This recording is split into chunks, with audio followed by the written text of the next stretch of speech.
Pinarusahan muna ang akusado bago pa man mapatunayan na mayroong probable cause para magtuloy ang paglilitis. Di ba? Napakapait ng kapalaran ni Tatay Digong at hindi talaga makatarungan. Labag na sa tingin ko sa karapatang pantao ng presumption of innocence itong ganitong proseso. Kulong muna bago magkaroon ng probable cause. Magandang araw po sa inyong lahat, ha? Ay nako po, taliwas sa inaasahan natin ang prosekusyon ng International Criminal Court sa kaso ni Tatay Digong ay pumalag doon sa mosyon ng mga abogado ni Tatay Digong para sa interim release.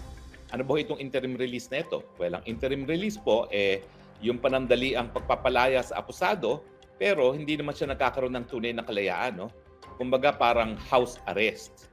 Siya ay hindi ma-detain sa isang detention facility, sa isang bahay, pero limitado pa rin ang kanyang movements at magkakaroon ng mga kondisyones. Now, ilan sa mga kondisyones na umayag o sinumite ng mga abogado ni Tatay Digong ay ang makakabisita lang sa kanya ay mga pamilya, no? At syempre, yung lugar, well, sinabi na ni BP Sara, isa sa lugar na pinag-isipan ay Australia, no? Hindi ko pa alam kung ano yung ibang lugar na pinag-isipan. Pero yung lugar kasi, kinakailangan miyembro ng ICC. At gaya ng nasabi ko nung naunang broadcast natin, iilan lang naman yung mga bansa sa mga karatig bansa natin ang miyembro ng ICC. Isa na dyan ang Australia, nandyan din ang New Zealand. Pero dito sa malapit sa atin na sa ating bansa talaga ay ang malapit lang ay South Korea, no? At hindi ko pa alam talaga kung saan siya mapupunta, no? Pero ang sinasabi ng marami dahil nagpunta ng Australia si BP Sara at inamin naman niya na isa sa mga bansa na posibleng magkaroon ng interim release si Tatay Digong in Australia, isa na yan sa kinoconsider. Pero hindi natin inaasahan ay yung pagpalag ng prosekusyon. Bakit? Kasi doon mismo sa motion ng abogado ni Tatay Digong, sinabi nila na nagkausap na sila ng prosekusyon at hindi raw tututol ang prosekusyon. Kaya naman, akala ng marami, in the bag na. Kasi pag hindi naman tumutol ang prosekusyon, wala nang dahilan para hindi siya magkaroon ng interim release. Well, ngayong formal na pong naghain ng oposisyon ang prosekusyon, well, ayan po, paglalabanan pa rin ang issue ng interim release. Hindi pa po yan in the bag. Siyempre po, kung hindi naman nag-oppose at sumuporta pa ang prosecution, in the bag na yan. Ngayon po, talagang pag-aaralan pa ng hukuman. Ano ba yung mga bagay-bagay na titignan ng hukuman? Well, una-una, yung pagiging flight risk. Siya ba ay eskapo? Well, alam nyo naman po, kung siya naman ay i-release sa isang bansa na talagang miyembro ng ICC at magkakaroon ng kondisyones, asahan naman natin na yung bansang yon, Australia o kung saan man, ay ipapatupad ang mga kondisyon na yan, no? At kasama sa mga kondisyon na yan, pagbabantay sa kanya, no? Hindi po ibig sabihin na interim release ay completely malaya na, no? Talagang house arrest po yan, kumbaga. Hindi siya po pwedeng lumabas nung bahay niya and unless for specified reasons, siguro medical reasons, no? At yung mga bisita niya ay dun nga sa hinain ng abogado ni Tatay Digong, ang bisita niya ay limitado lamang sa mga kapamilya. Pangalawa, is meron bang possibility na siya ay gumawa pa ng krimen? Well, marami talaga doon sa nag-react doon sa petisyon o doon sa motion ng abogado ni Tatay Digong kasi nakasulat doon, will not commit crimes, no? Well, yan naman po yung requirement na sabihin. Hindi naman po yung pag-amin, no? Hindi talaga yung inaamin, pero siyempre, pag binasa mo, parang pag-aamin. Ang sinasabi lang dyan ay, pag ikaw ay naka-interim release, wala kang krimen na magagawa or posibleng gawin or gustong gawin, no?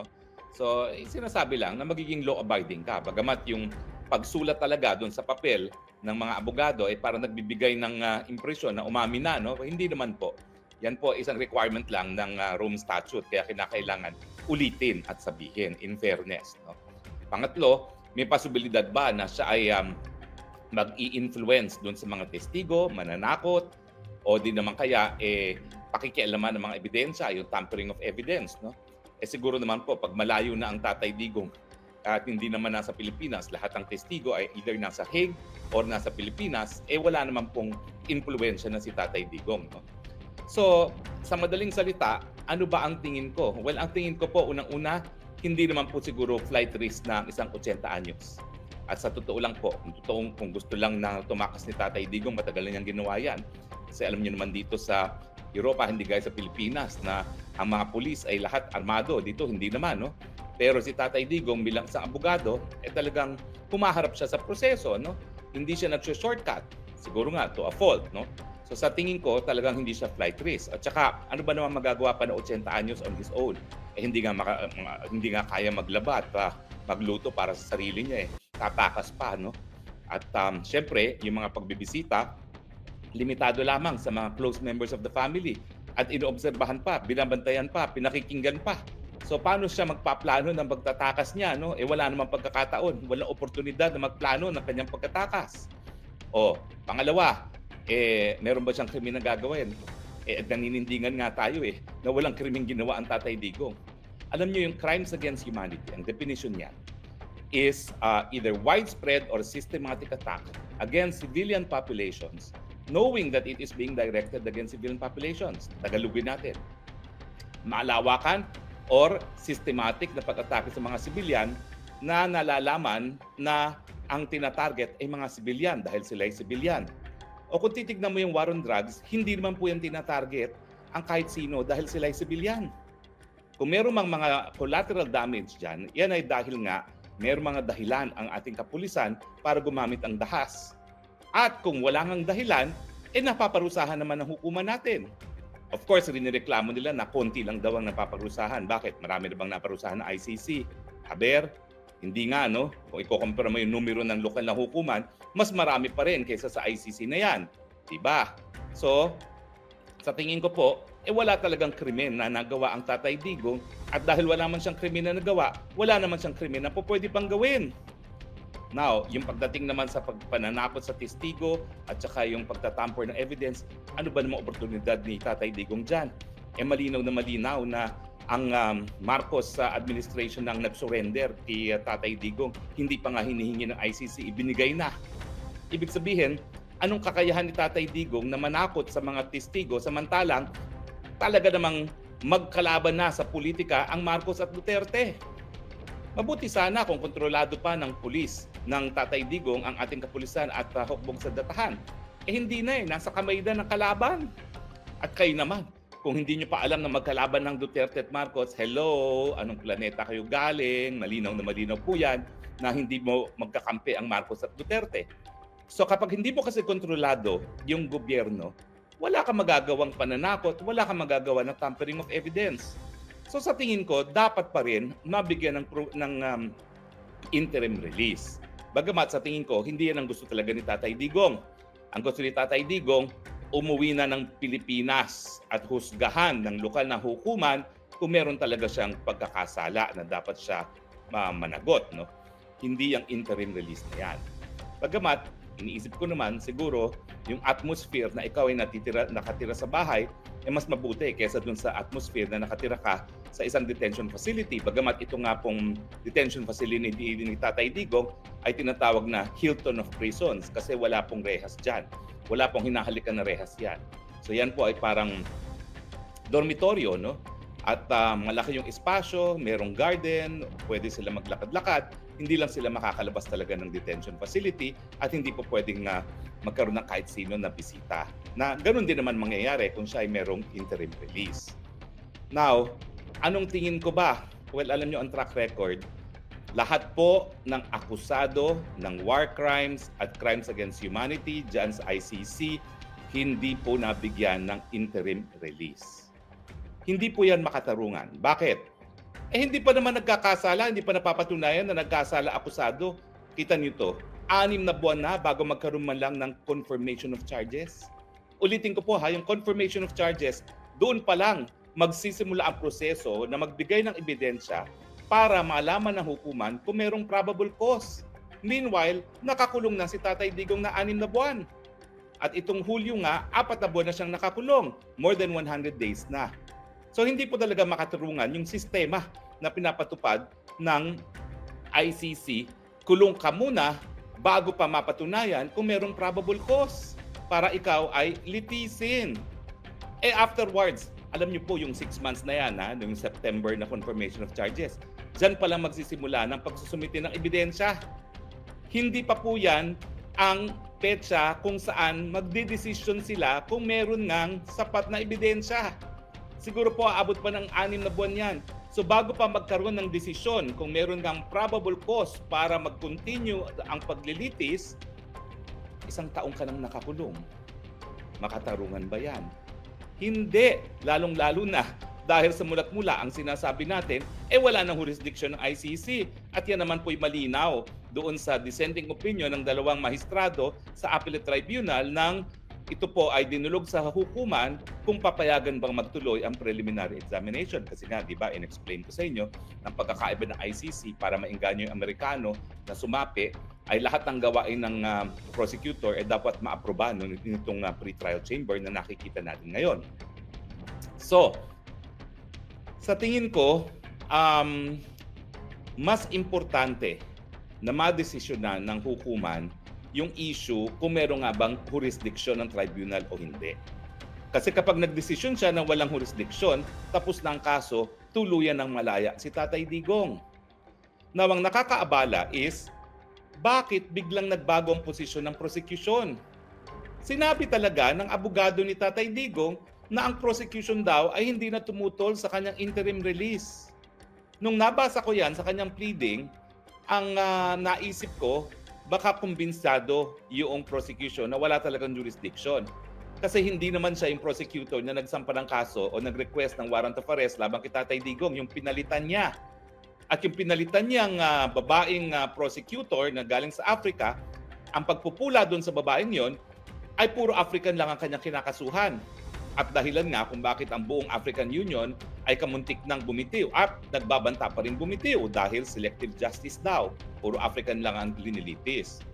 So para mapatunayan na hindi lang African sa kanyang hinahabol, ayan, nagsampa ng kaso laban sa isang non-African, yun naman ang napili niya ay si Tatay Digong.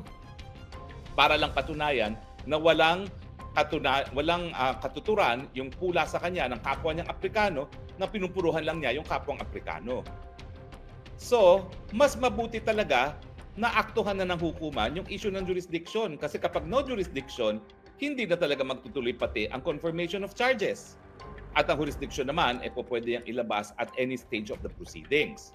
Now, sinasabihin ng prosecution na yung 2 decision nga ng pre-trial chamber at saka ng appellate tribunal kung saan kinatigan yung pagpapatuloy ng preliminary investigation ay patunay na merong jurisdiction ng hukuman. Hindi po. Lininaw talaga ng hukuman, pareho ng pre-trial at saka ng appellate tribunal, na ang desisyon nila ay hindi desisyon tungkol sa jurisdiction. In brief, kaya tayo natalo doon, kaya nagpatuloy ang preliminary investigation, hindi kasi diniscuss ng Office of the Solicitor General kung bakit, anong epekto ng pagbibitiw natin sa Rome Statute. Na dahil hindi na nga tayo kasapi ng Rome Statute, dapat ang preliminary investigation ay masimulan 1 taon matapos ang ating pag-deposit ng instrument of withdrawal. Walang kahit anong diskusyon at ang tinutukan natin ay tinatawag na admissibility or yung complementarity principle na bukas at kayang litisin ng lokal na hukuman ng kasong ito. Ang sabi nung pre-trial chamber, kapag ang in-invoke mo ay yung complementarity na kayang litisin niya ng hukuman mo, inaamin mo na merong jurisdiction ang ICC, no? Kaya lang sinasabi mo na ang dapat gumalaw ay yung lokal na hukuman. Pagdating naman sa appellate tribunal, ang sabi ng appellate tribunal, hindi mo na po pwedeng i-argue itong issue ng jurisdiction for the first time on appeal. Dapat yan, diniscuss mo doon sa pre-trial chamber. So sa akin, bagamat ako'y nabahala dito sa pagbabago ng tono ng prosecution, hindi ko alam tuloy kung talagang tama yung sinabi ng abogado ni Tatay Digong na kinausap siya ng prosecution at hindi sila tututol, no?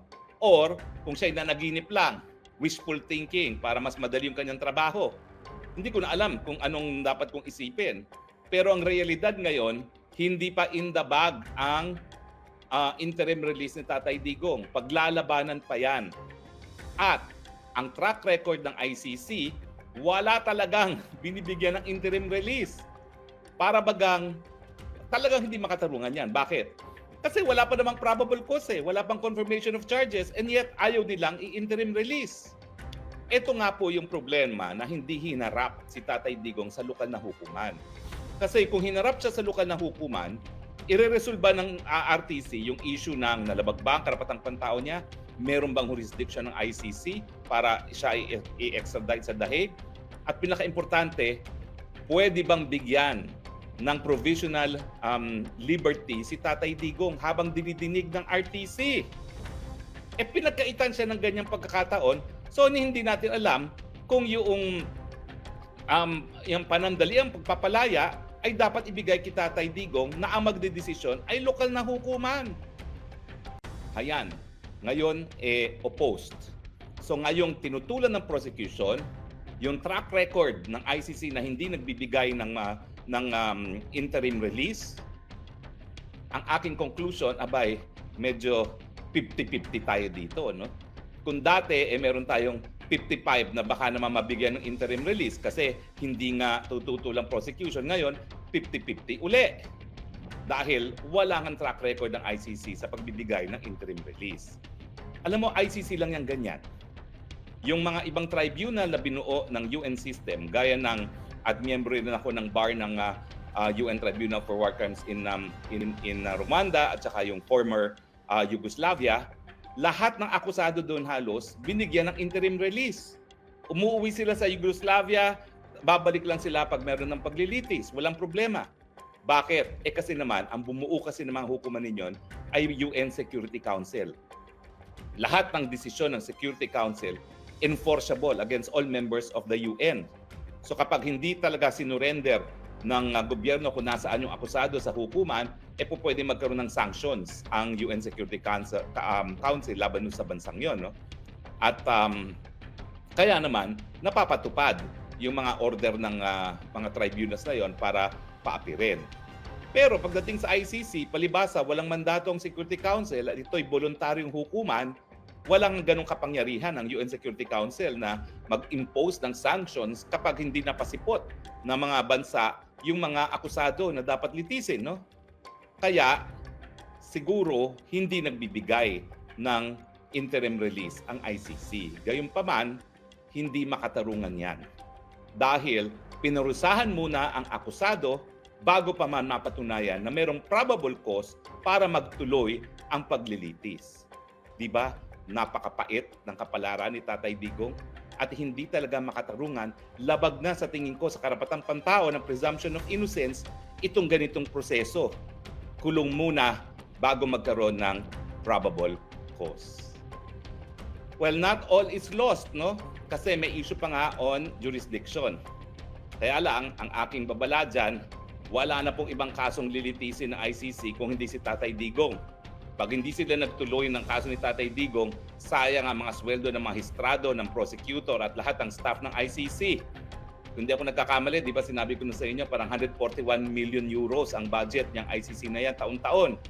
Malulustay lang po yung salaping yan dahil walang ginagawang ICC. So parang ang magiging inclination ng mga magistrado at lahat ng tao dyan sa ICC, sige na, tuluyan na natin ng Digong. Nang sa ganun, ma-justify yung mga sweldo nila, no? At ang kanilang budget. Pero, meron pa nga po tayo isang remedyo, ha? Domestic remedy. Kung saan sinasabi natin na ang Netherlands merong katungkulan na itaguyod at protektahan ang karapatang pantao ng lahat na nasa kanyang teritoryo, kasama na si Tatay Digong. Kaya nga kung mapapatunayan na siya ay kinidnap dahil hindi siya pinresinta sa hukumang Pilipino bago mapadala sa ICC, merong obligasyon ang Netherlands na itigil ang paglabag sa karapatang pantao ni Tatay Digong. Papaano? Sa pamamagitan ng pagpapalaya kay Tatay Digong na hindi naman imposible dahil siya po ngayon ay nasa teritoryo ng Netherlands, nasa kulungan na pag-aari ng Netherlands, at kung hindi po ako nagkakamali, ang mga gwardya ay mga Dutch pa rin. At saka na natin sasabihin ko ano talaga yung prayer natin na dyan sa domestic legal remedy na yan, antayin na natin ang pagsampa ng kasong yan kasi tingin ko naman maisasampa na yan sa lalong mabilis na panahon, lalo na ngayon na malinaw na taliwas sa sinabi ng abogado ni Tatay Digong, talagang tinutulan ng prosekusyon itong motion para nga sa temporary na pagpapalaya kay Tatay Digong. Well, anyway, ang ating layunin naman po ay mapaliwanag sa inyo kung anong nangyayari kay Tatay Digong dito sa ICC dahil lahat ng Pilipino merong karapatan pong malaman kung anong kapalaran ni Tatay Digong. Bakit? Dahil kababayan po natin siya, ng kanyang karapatang pantao ay nalabag, at pangalawa, dahil nga po siya ay kinidnap, linabag po ang soberenya ng Pilipinas. So lahat po ng Pilipino, tayo po ang private offended party dahil linabag nila ang soberenya ng Republika ng Pilipinas nang kinidnap nila si Tatay Digong. So sana po, alamin natin kung ang pangyayari dito sa The Hague dahil lahat ng Pilipino may pake sa kapalaran ni Tatay Digong. Maraming salamat po sa inyong patuloy na pagtangkilik. Ito po inyong Spoksnagbayan muli, nagsasabing, I love you, Philippines. You're the only country that I have. You're the only country that I love. God bless the Philippines. Bye!